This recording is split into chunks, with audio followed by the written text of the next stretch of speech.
মানে আর কি দেখতে হবে এই জীবনে, এখন শুধু সেটাই ভাবছি। আমরা দেখলাম পার্থর বাবুর ঘরে টাকার পাহাড়, আমরা দেখতে পেলাম। আর কি কি দেখবো? তারপরে দেখলাম কাউন্সিলরদের পাটের খেতে টাকা পুঁতে রাখা। আজকে দেখলাম তৃণমূলের ছাত্র নেতারা, যদিও তাদের বেশিরভাগের বয়স 60-এর বেশি, তারা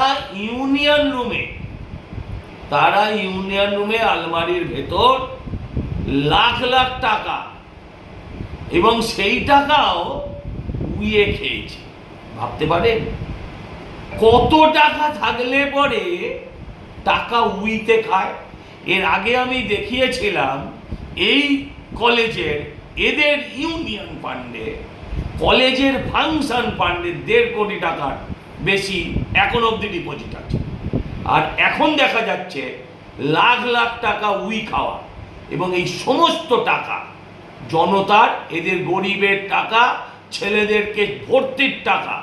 যেখানে যেমন চাকরি দুর্নীতি দেখেছেন, টাকা নিয়ে চাকরি হয়েছে, ঠিক সেরমভাবে এই সমস্ত কলেজগুলোতে লাখ লাখ টাকার বিনিময়ে, লাখ টাকা কম বললাম, কোটি টাকার বিনিময়ে এই সমস্ত কলেজগুলোতে এরা ভর্তি বিক্রি করেছে। আর এদের সঙ্গে মাথা থেকে পা অবধি যুক্ত। এদের কোনোদিন পুলিশ টাচ অবধি করেনি।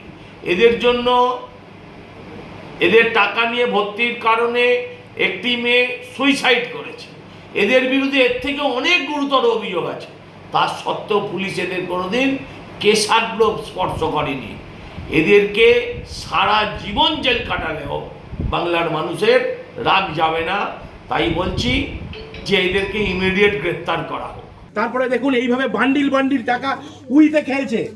আজকে কর্পোরেশনের অফিসাররা এসে যখন পরিষ্কার করতে বলেছে, তালা ভেঙে এই পার্টি অফিস, দেখুন নেতৃত্বর পার্টি অফিস, তারা এখানে এইসব হোর্ডিং ব্যানার এবং এই বাক্স দুটি রেখেছিল।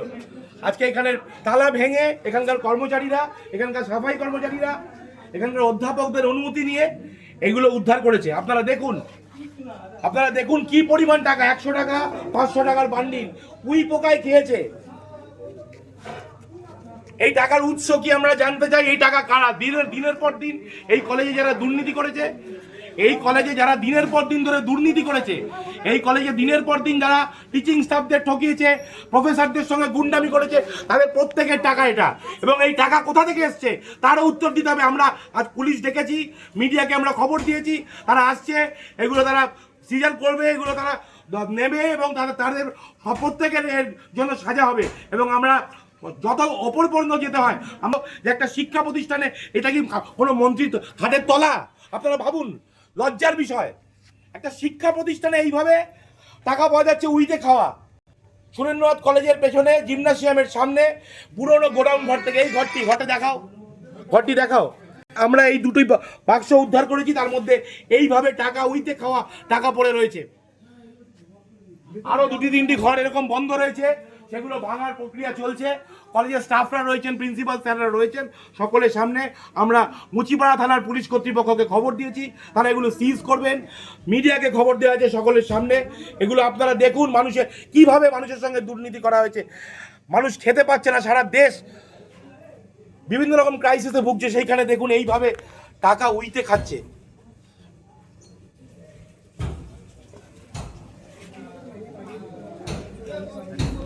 মানে আর কি দেখতে হবে এই জীবনে, এখন শুধু সেটাই ভাবছি।